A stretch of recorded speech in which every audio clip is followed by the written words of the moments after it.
과반을 득표하며 경쟁자들을 누르고 국민의당 새 대표에 선출됐습니다. 대선 패배 110일 만에 정치권 전면에 등장하며 재기에 나섰습니다. 북한이 어제 쏜 단거리 발사체는 50km 높이까지 올라가 250km를 날아간 것으로 분석됐습니다. 비행 고도와 사거리를 보면 신형 300mm 방사포의 개량형으로 추정되는데 지대함 미사일이라는 주장도 나오고 있습니다. 삼성 이재용 부회장에 대한 1심 선고 판결문을 SBS가 입수했습니다. 재판부는 박근혜 전 대통령과 최순실 씨가 뇌물을 수수하기로 공모했다는 게 여러 증언 등을 통해 충분히 인정된다고 밝혔습니다. 오늘 새벽 경부고속도로에서 승용차가 역주행해 차량 7대가 파손되고 4명이 다쳤습니다. 아찔한 사고를 낸 운전자는 만취 상태였습니다. 학교 앞 도박장으로 논란이 됐던 용산 화상경마장이 끝내 폐쇄됩니다. 주민들이 경마장 앞에서 노숙농성을 시작한 지 1314일 만에 마사회가 100기를 들었습니다. 지난주 스페인 차량 테러 충격이 채 가시기도 전에 벨기에 브뤼셀과 영국 런던에서 흉기 테러가 발생했습니다. 쉽게 구할 수 있는 도구가 테러에 이용되면서 유럽인들의 불안감도 커지고 있습니다. 일부 보험사들이 실손보험료를 지나치게 올려받아왔던 것으로 조사됐습니다. 금융감독원은 보험사들이 9년간 100억 원 넘는 보험료를 더 거둔 것으로 추정된다면서 내년에 보험료를 낮추라고 권고했습니다.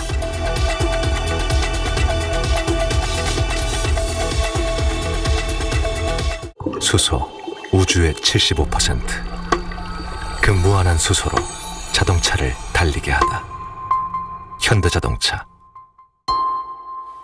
여러분 안녕하십니까? 국민의당이 새 대표로 안철수를 선택했습니다. 대선 패배 110일 만입니다. 제보 조작 사건으로 수세에 몰렸던 안철수 대표는 일단 재기의 발판을 마련했습니다. 첫 소식 문준무 기자가 보도합니다. 안철수 후보는 총 투표수 5만 6천여 표 가운데 51.09%를 얻어 1위를 차지했습니다. 정동영 후보는 28.36, 천정배 후보는 16.6, 이현주 후보는 3.95%에 그쳤습니다. 결선 투표에 가면 정동영, 천정배 후보가 단일화할 거란 전망이 나왔지만 안 후보가 과반 득표에 성공하면서 승패가 확정됐습니다. 안철수 대표의 임기는 2019년 1월까지입니다. 지난해 6월 당대표직에서 물러난 지 1년 2개월. 지난 5구 대선에서 패배한 지 110일 만에 다시 당 전면에 나서게 됐습니다. 패배한 것은 분명 잘못입니다. 그러나 다시 일어서지 못하는 것은 더 큰 패배이기에 고통스럽지만 나섰습니다. 제보 조작 사건으로 정계 은퇴 요구까지 받았던 안 대표는 수락연설 도중 울먹이기도 했습니다. 국민의당, 우리 국민의당, 내년 지방선거에서 기필코 승리하겠습니다. 최고위원회는 장진영, 박주원 후보가 선출됐고 여성위원장 박주현, 청년위원장엔 이태우 후보가 당선됐습니다. 박주원 최고위원과 이태우 청년위원장은 친안철수, 장진영 최고위원과 박주현 여성위원장은 친천정배 인사로 분류됩니다. SBS 문준모입니다. 가까스로 과반 득표에 성공한 안철수 대표는 국민의당 창업주로서 자존심은 일단 지켰습니다. 안 대표의 등장으로 지난 대선 1, 2, 3위 후보 모두가 정치 전면에 나서게 된 것도 관전 포인트입니다. 계속해서 이한석 기자입니다. 이변은 없었습니다. 대선 패배와 제보 조작 파문으로 안철수 대표의 출마를 놓고 애초 당내 반발이 적지 않았습니다. 하지만 창업주의자 당의 간판인 안철수를 지켜야 한다는 당내 위기의식이 작용한 것으로 보입니다. 그러나 대선 후보 경선에서 얻었던 득표율 75%에는 미치지 못했습니다.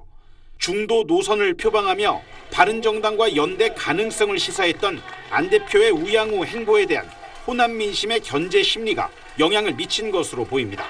안 대표는 흐트러진 당 화합을 위해 당분간 자강론에 무게를 둘 것으로 보입니다. 또 호남 지지 기반을 회복하기 위해 민주당과 차별화도 시도할 것으로 보입니다. 독선과 오만은 더 기승을 부릴 것입니다. 이것을 견제하는 것은 국민이 야당에게 준 제1의 과제입니다. 안 대표의 정치적 승부처는 내년 지방선거가 될 것으로 보입니다. 제보 조작 사건 책임론에 대한 민심의 평가가 남아있는 셈입니다. 추미애 민주당 대표는 인위적인 정계 개편은 하지 않겠다며 협치를 강조했습니다. 현재의 다당제 구조를 존중하고 협치의 진심을 다할 것입니다. 안 대표의 재등장으로 문재인 대통령과 홍준표 자유한국당 대표까지 지난 대선 후보 1, 2, 3위가 대선 후 110일 만에 다시 정치의 전면에 섰습니다. SBS 이한석입니다. 북한이 어제 쏜 단거리 발사체는 최고 고도 50km를 찍고 250km를 날아갔습니다. 비행 궤적이 탄도미사일보다 방사포에 가까운 것으로 분석됐습니다. 김태훈 기자가 이번 발사체의 정체를 추정해봤습니다. 어제 북한의 단거리 발사체 시험 발사가 성공했는지 실패했는지 한미 간에 혼선이 있었지만 한미는 하루 만에 두 발은 250km를 비행했고 한 발은 폭발했다고 같은 결론을 내렸습니다. 두 발의 비행 고도는 50km로 알려졌습니다. 사거리 250km에 고도가 50km라면 탄도미사일보다는 다연장 로켓, 즉 방사포 궤적에 가깝습니다. 청와대도 어제 북한의 발사체가 신형 300mm 방사포로 추정된다고 밝혔습니다. 신형 300mm 방사포는 최대 사거리가 200km로 알려져 있는데 어제는 50km를 더 날았습니다. 신형 방사포로 최종 확인된다면 북한은 300mm 방사포의 사거리를 늘린 개량형을 개발했다는 뜻입니다. 신형 방사포의 장거리 동시다발 공격 능력을 보여주기 위해 도발을 한 것으로 보이는데요. 방사포는 사거리가 늘수록 탄도 중량이 줄어 위력이 약해지는 단점도 있습니다. 300mm 방사포는 그동안 안정적인 성능을 보여줬는데 어제는 한 발이 폭발한 점으로 미뤄 300mm 방사포가 아니라는 분석도 있습니다. 지상에서 함정을 공격하는 지대함 미사일이라는 건데 역시 사거리를 50km 정도 늘린 개량형으로 추정할 수 있습니다. 북한은 통상 시험 발사에 성공하면 다음 날 대대적으로 선전했는데 한 발이 폭발한 것 때문인지 오늘은 아무런 언급도 하지 않았습니다. SBS 김태훈입니다. 삼성전자 이재용 부회장 재판에서 가장 치열했던 쟁점은 박근혜 전 대통령과 최순실 씨 두 사람의 공모 관계를 인정하느냐와 삼성의 승계 작업이 실제 있었느냐는 점입니다. 승계 작업을 위해서 공모 관계인 두 사람에게 뇌물을 준 것인지 따져보기 위한 건데 SBS가 판결문을 입수해서 이 부분을 집중 분석했습니다. 민경호, 류란 두 기자가 연속 보도합니다. 재판부는 판결문에서 박근혜 전 대통령과 최순실 씨가 뇌물을 수수하기로 공모했음이 충분히 인정된다고 밝혔습니다. 가장 치열했던 쟁점인 만큼 이 부분 설명에만 판결문 13쪽이나 할애했습니다. 재판부는 우선 박 전 대통령이 정유라를 직접 언급했다는 김종 전 문체부 차관의 증언을 인용했습니다. 또 박 전 대통령이 이재용 삼성전자 부회장과 두 번째 독대를 가진 2015년 7월 25일자 안종범 전 경제수석의 업무 수첩에 삼성과 승마협회 임원들에 대한 언급이 잇따라 나온 점을 들어 박 전 대통령이 최순실 씨와 인식을 공유한 사항을 안 전 수석에게 전달한 걸로 판단했습니다. 승마 지원이 한창일 때 최순실 씨의 독일 자금을 관리하던 이상화 전 하나은행 본부장에 대한 인사청탁을 박 전 대통령이 들어준 점도 공모관계를 짐작할 유력한 간접 증거라고 평가했습니다. 재판부는 이런 점들만 봐도 둘 사이에 공모관계가 성립하는 만큼 박 전 대통령에게 돈이 흘러갔거나 서로 경제적 공동체였음을 따질 필요도 없다고 덧붙였습니다.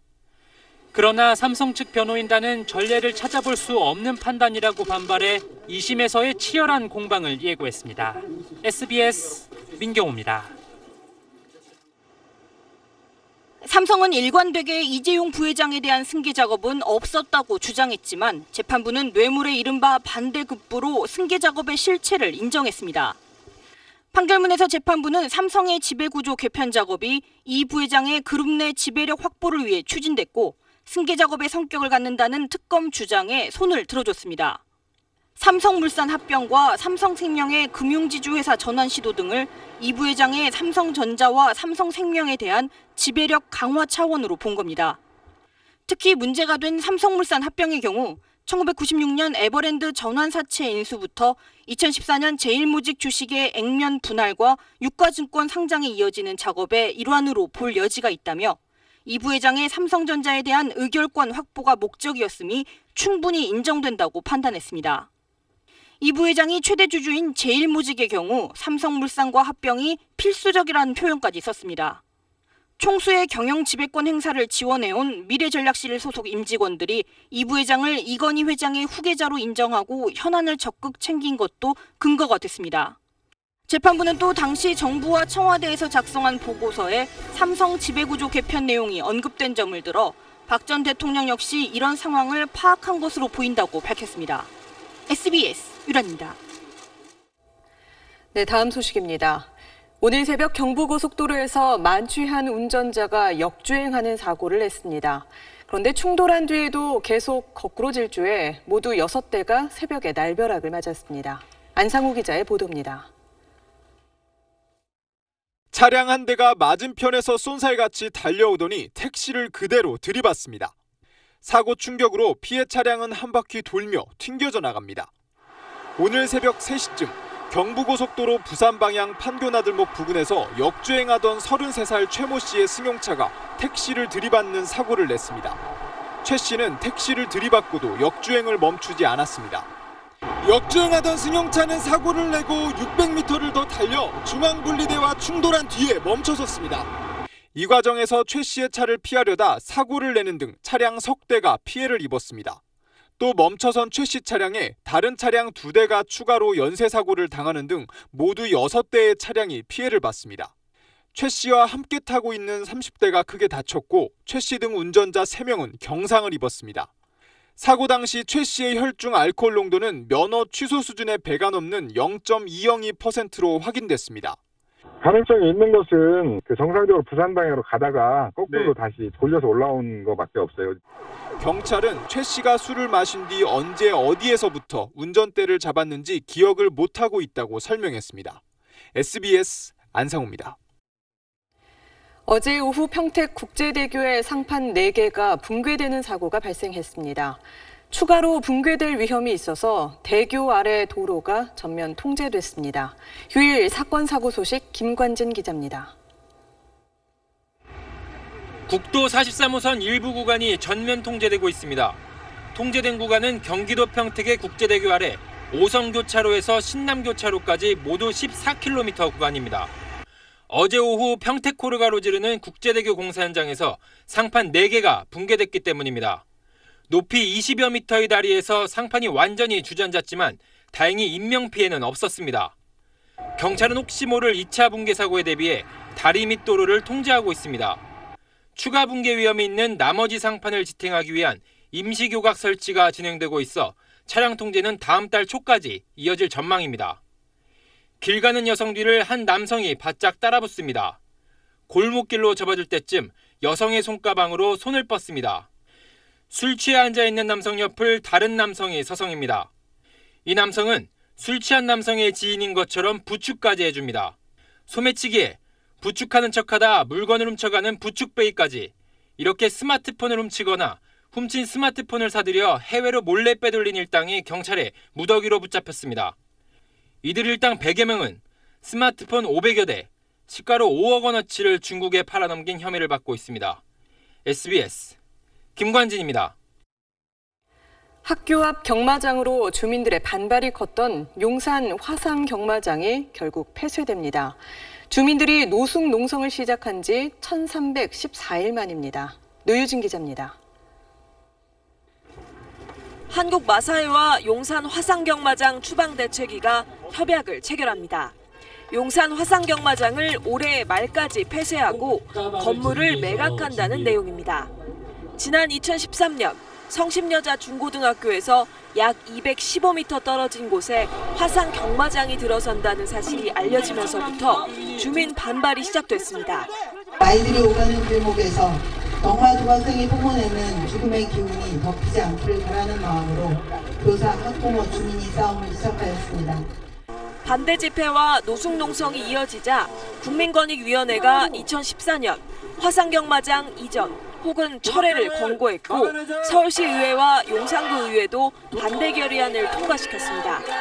하지만 마사회는 현행법상 학교에서 200m만 떨어지면 된다며 2015년 화상경마장 개장을 강행했습니다. 주민들이 감사 청구와 형사고발, 서명운동을 벌이며 강하게 맞섰고 결국 마사회도 백기를 들었습니다. 노숙농성이 시작된 지 1314일 만입니다.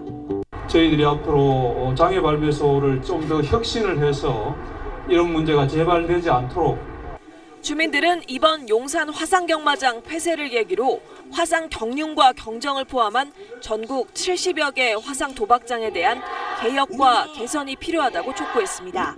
SBS 노유진입니다.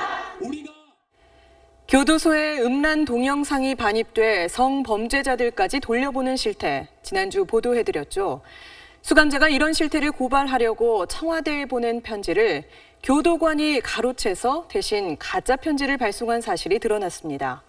검찰이 수사에 나섰는데 교도소 윗선이 범행에 관여했는지도 조사하기로 했습니다. 김종원 기자의 단독 보도입니다. 옛 청송 제3교도소, 지금의 경북 북부 제3교도소에 수용 중인 재소자 A씨가 외부로 반출해 제보한 메모리카드엔 음란 동영상뿐 아니라 구체적 고발 내용을 담은 음성 파일이 있습니다. 대책이 마이크로 32기가짜리가 수십여 기가 돌아다니고 있는데 전자 사진을 조사해보면 무엇을 보았는지 확인할 수 있는 시대입니다. 자신이 목격한 일이라면서 이 교도소에 음란물 문제 이외에도 여러 가지 비위가 더 있다고 주장하는 내용도 있습니다. 그런데 이 재소자 A씨는 지난 6월 비슷한 내용의 진정서를 약 100장 분량의 편지로도 써서 청와대와 국민권익위원회에 보냈습니다. 하지만 돌아온 답신엔 별 내용 아닌 엉뚱한 답변이 담겨 있었습니다. 어떻게 된 걸까? 교도소에서 서신 업무를 담당하던 교도관 구모 씨가 재소자 A씨의 편지를 검열한 뒤 파기한 겁니다. 그리곤 자신이 다른 내용을 적어 한 장짜리 위조 편지를 만든 뒤 마치 A씨의 진정서인 것처럼 꾸며 발송한 걸로 드러났습니다. 재소자 A씨가 항의하자 교도소는 구교도관을 검찰에 고발하고 법무부에 중징계를 요청했습니다.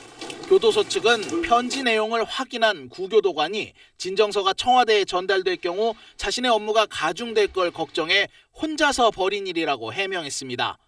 국내에서 뭐 이런 상황을 지시하거나 그러진 않았습니다. 본인 개인이 판단해서 한 행동인데 조금 의욕이 과했던 것 같습니다. 하지만 대구지검 의성지청은 하위직인 구급 교도관 구 씨의 단독 범행인지 아니면 교도소 윗선에 지시나 묵인이 있었는지 수사하고 있습니다. 현재 이 교도소는 제보자 A씨가 음란물을 갖고 있었다는 이유로 편지와 전화통화, 면회를 제한하는 징벌 조치를 취하고 조사 후 형사처벌까지 공언하고 있습니다.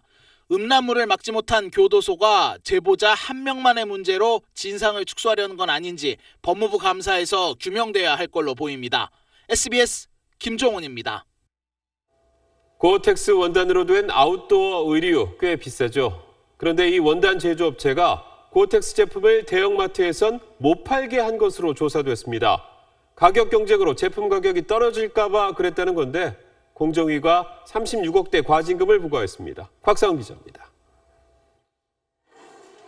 비와 바람은 막아주고 땀은 배출해주는 기능성 원단 고어텍스는 아웃도어 의류나 신발에 많이 쓰입니다. 이 원단을 생산하는 고어사는 국내 기능성 원단 시장에서 점유율이 60%에 달할 정도로 시장 영향력이 막강합니다. 이런 영향력을 배경으로 고어사가 불공정한 거래를 강요했다가 공정거래위원회에 적발됐습니다. 지난 2009년부터 2012년까지 아웃도어 의류 업체들에게 고어텍스 소재 제품을 대형마트에서는 못 팔도록 한 겁니다.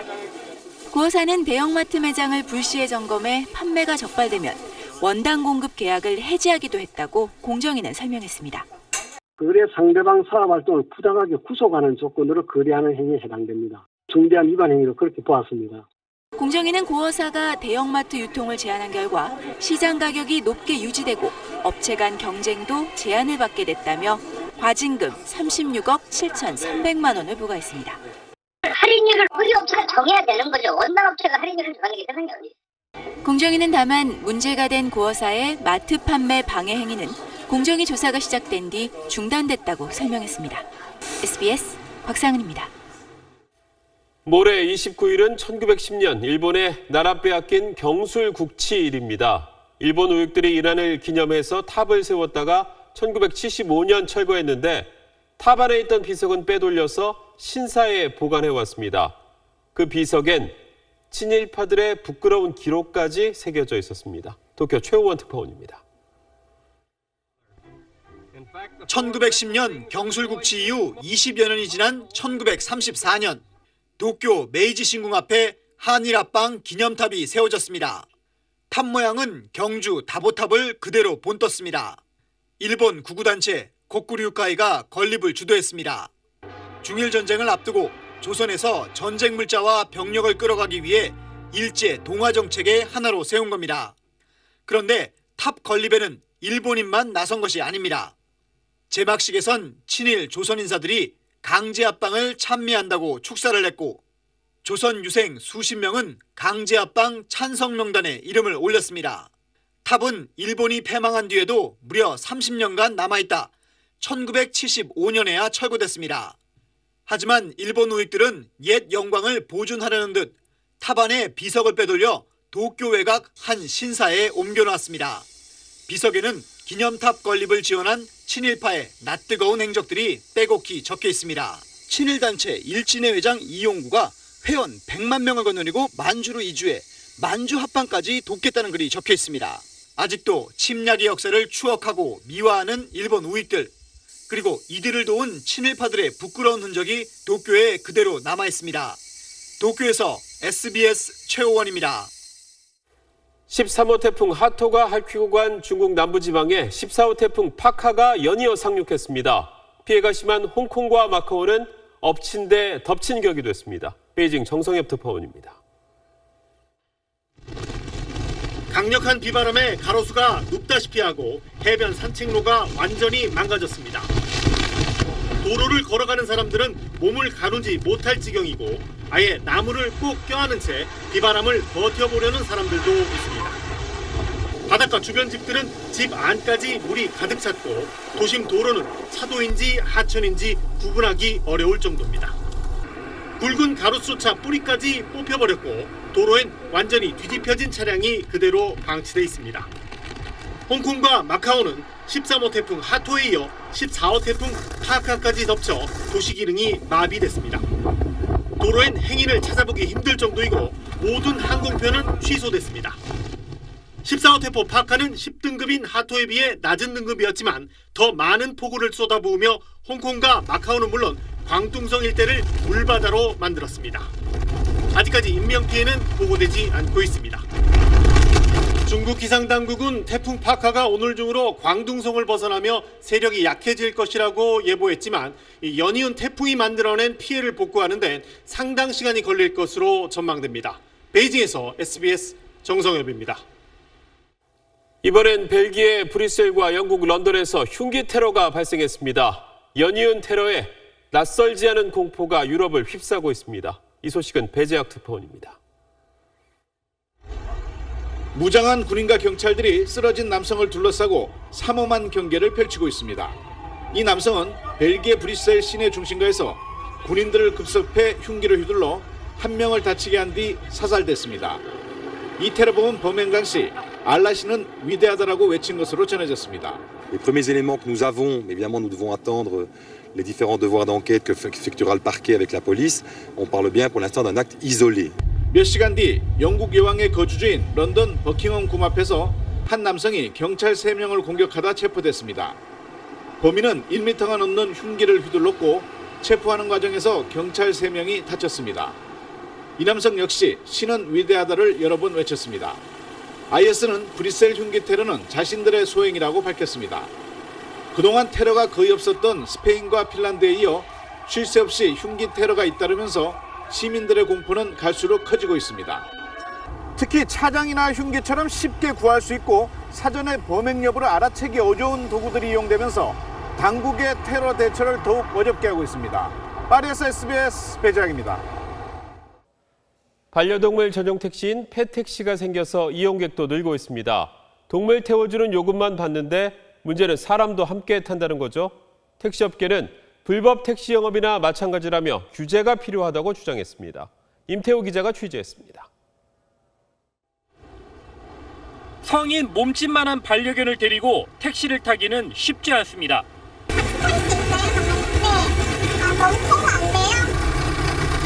작은 반려견도 반갑지 않은 손님입니다. 한 번 내가 태웠다가 뒤집기에 똥까지 빠져가지고 내가 내놓았어요. 그게 이제 전 이런 불편 때문에 개와 고양이 같은 반려동물 전용 택시인 펫택시를 부르는 사람들이 늘고 있습니다. 주행요금은 일반 택시와 같지만 기본료로 10,000원 정도 더해져 택시보다 비쌉니다. 제가 원하는 시간 제가 이동을 할 수가 있고요. 계획되고요. 눈치 안 보고 이동할 수 있다는 게 제일 큰 장점인 것 같아요. 서울에서 10개 정도로 추정되는 펫택시 업체들은 현재 반려동물 관련 서비스업으로 등록돼 있습니다. 반려동물을 실어 나르는 게 목적이라 사람을 대상으로 한 여객 운수업은 아니라는 겁니다. 탑승하는 강아지 혹은 고양이에 대해서 요금을 부과합니다. 부과되는 요금 자체가 사람에 대한 부분이 아니기 때문에 여객에 포함되지 않는다는 것이죠. 택시업계는 불법 택시 영업이나 마찬가지라고 주장합니다. 규제 엄청 심해요. 택시는 1년에 한 번씩 전부 다 일주전금 다 받아야 되고, 펫택시 같은 경우는 규제받는 게 아무것도 없어요. 자기들 마음대로 요금도 받는 거고. 자가용이나 렌터카로 영업을 하다 사고가 날 경우 보험금을 제대로 받지 못할 우려도 있습니다.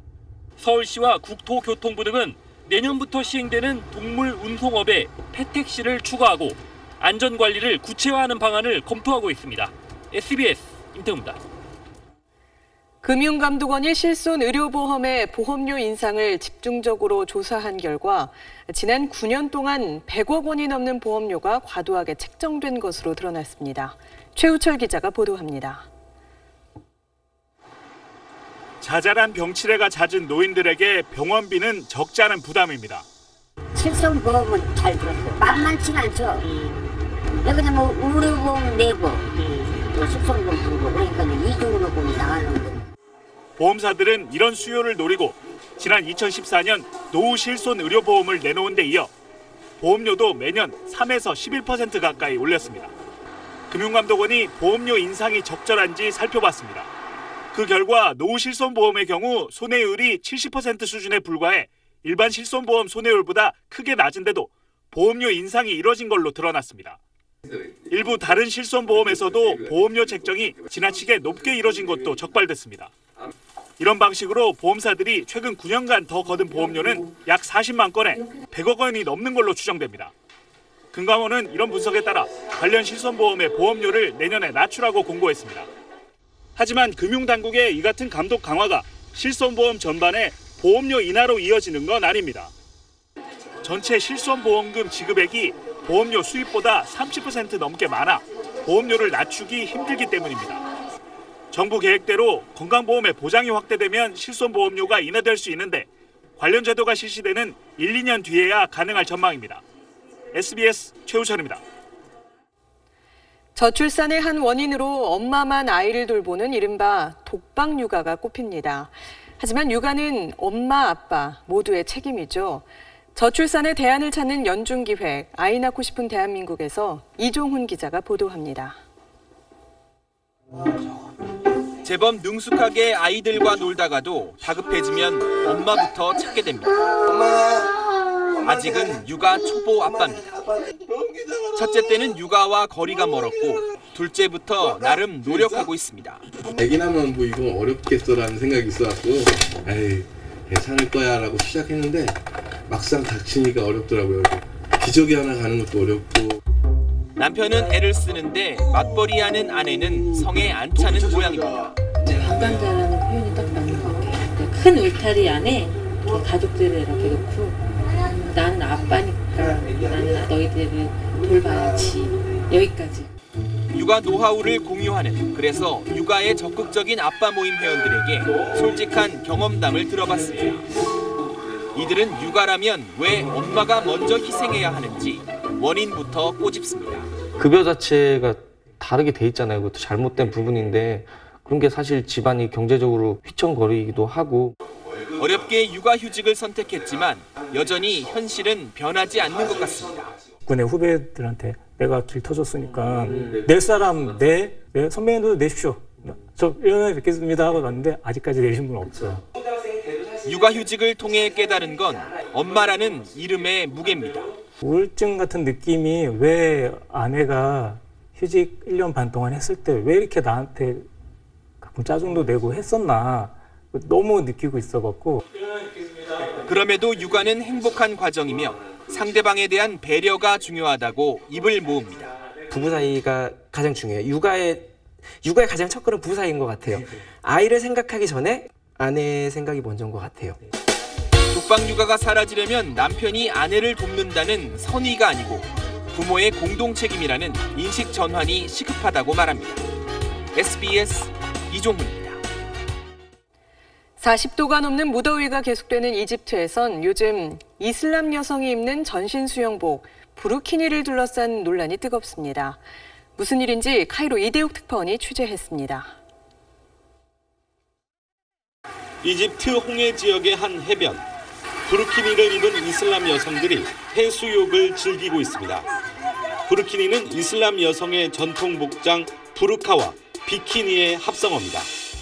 속살을 드러내길 거리는 이슬람 여성을 위해 지난 2005년 처음 개발됐고 이슬람 여성들의 큰 환영을 받았습니다. It's a Burkini, okay, from the song, okay, from the eyes of people. I love it. I can swim. 그러나 일부 유럽 지역에서는 부르키니를 입지 못하게 하는 곳도 있습니다. 공공질서를 어지럽힌다는 이유를 대고 있지만 진짜 이유는 이슬람에 대한 반감 때문입니다. 그런데 이슬람 국가인 이집트마저 이달 초 홍해의 유명 관광지에서 부르키니를 금지했습니다. 부르키니가 외국인 관광객을 끌어모으는데 방해가 된다는 이집트 호텔협회의 압력 때문이었습니다. 그러나 관광 수입을 고려한 이집트 정부의 이 조치는 여론의 반발을 불러 곧 취소됐습니다. 유럽인들이 많이 찾는 일부 고급 리조트의 경우 자체적으로 부르키니 입장을 제한하고 있습니다. 여성을 억압하는 옷이라는 평가와 이슬람 여성 해방의 상징이라는 양극단의 견해가 맞서는 가운데 부르키니를 둘러싼 논란이 뜨거워지고 있습니다. 카이로에서 SBS 이대욱입니다. 최근 문재인 대통령이 신은 낡은 수제화가 화제가 됐죠. 사회적 기업이 만든 구두였는데 이 업체는 경영이 어려워서 결국 문을 닫았습니다. 생존이 쉽지 않은 사회적 기업이 살아남을 수 있는 방법, 송욱 기자가 취재했습니다. 대통령께서 오시더니 이 신발을 고르시더라고요. 유석영 씨는 동료들과 혼신을 바쳐 만든 구두가 회사를 폐업한 뒤에야 회자되는 것을 보며 안타까움에 눈물을 흘렸었습니다. 버텼더라면은 더 많은 청각장애인들이 일할 수 있는 일자리가 생겼지 않았겠습니까? 그런 아쉬움이 좀 저한테는 많이 남죠. 유 씨는 장애인 동료들과 지난 2010년 사회적 기업을 설립했지만 불과 3년 만에 접어야 했습니다. 장애인이 만든 제품이란 편견도 컸지만 무엇보다 판로와 제품 개발이 문제였습니다. 죽을 각오를 하고 덤볐어야 되는데 사회적 기업이면 뒷바라지 해주겠구나라는 이런 안일한 부분들이. 정부는 사회적 기업에 최장 5년간 인건비를 지원합니다. 하지만 이런 지원에도 영업이익을 내는 곳은 4곳 가운데 한 곳에 불과할 정도로 경쟁력이 아직 부족합니다. 폐 현수막 등으로 이른바 에코백을 만드는 이 사회적 기업은 제품 개발에 매출의 20%를 투입합니다. 버려지는 소재를 활용해 아이디어 제품을 꾸준히 개발하면서 매출이 3년 새 2배가 됐습니다. 폐기물과 그 기업을 연결시키는 방법들에 대해서 계속 고민했어요. 어떤 광고품을 만들면 재밌겠다. 이런 것들을 제안하는 거죠. 사회적 기업이 본격적으로 활동한 지 10년. 기업 스스로 경쟁력을 갖추고 자립을 돕는 다양한 방식의 정부 지원이 필요한 시점입니다. 정말 이제 죽을 각오를 하고 한번 다시 한번 시작을 해볼 거예요. 그럼 이 구도를 다시 볼 수 있겠네요. 기대해 보십시오. SBS 송욱입니다.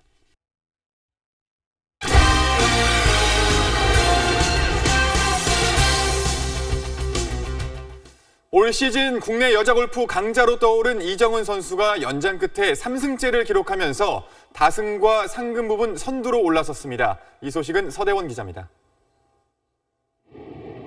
3라운드까지 선두에 5타를 뒤졌던 이정은은 거침없는 버디쇼로 치고 올라갔습니다. 아이언샷은 정교했고 긴 거리 버디 퍼트는 쏙쏙 홀에 빨려 들어갔습니다. 6타를 줄인 이정은은 합계 9언더파로 장하나와 동타를 이루어 연장전에 돌입했습니다. 이정은은 연장 첫 홀에서 샷을 그린에 올리지 못하는 바람에 장하나보다 훨씬 긴 거리에 파퍼트를 남겼지만 침착하게 위기를 넘기고 주먹을 불끈 쥐었습니다. 오히려 부담을 느낀 장하나가 1m 남짓한 짧은 퍼트를 놓치면서 승부가 갈렸습니다. 이정은은 시즌 3승으로 김지현과 다승 공동 선두가 됐고 가장 먼저 시즌 상금 7억 원을 돌파하며 상금 랭킹 선두로 올라섰습니다. 절대 짧게만 치지 말자라고 생각을 했어요. 그래서 강하게 쳤던 이제 라인은 어려운 라이가 아니어서 좀 잘 들어간 것 같아요. 일본에서는 신지혜가 시즌 첫 승을 올렸습니다. 지난주 이보미, 이번 주 신지혜의 우승으로 올 시즌 우리 선수들이 거둔 승수는 벌써 11승입니다. SBS 서대원입니다.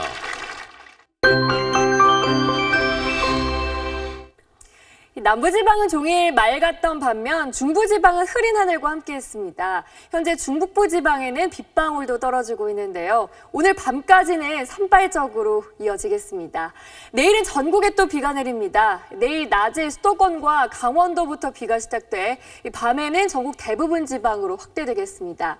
이번에도 중부지방에 강하고 많은 비가 예상돼 대비가 필요하겠습니다. 수도권과 강원 영서, 충청 북부지방에 최고 100mm가 넘는 폭우가 쏟아질 것으로 보입니다. 반면 남부지방은 상대적으로 비의 양이 적겠습니다. 내일도 중부지방은 오늘만큼 선선하겠습니다. 서울과 춘천 낮 기온 26도에 머물겠고요. 경남 양산에는 아직도 폭염특보가 남아있는 가운데 남부지방은 후텁지근하겠습니다. 광주와 대구 31도까지 오르겠습니다. 비는 화요일인 모레 새벽부터 오전 사이에 모두 그칠 전망입니다. 날씨였습니다. 대선이 끝난 지 넉 달도 안 돼 1, 2, 3위 후보가 모두 정치 전면에 나선 상황이 흥미롭습니다. 이겼지만 양보하고 배려하는 문재인 대통령, 졌지만 통 크게 협력하는 홍준표, 안철수 후보. 이런 모습 기대해봐도 괜찮을까요? 뉴스 마치겠습니다. 오늘 밤은 편히 쉬시길 바랍니다. 고맙습니다.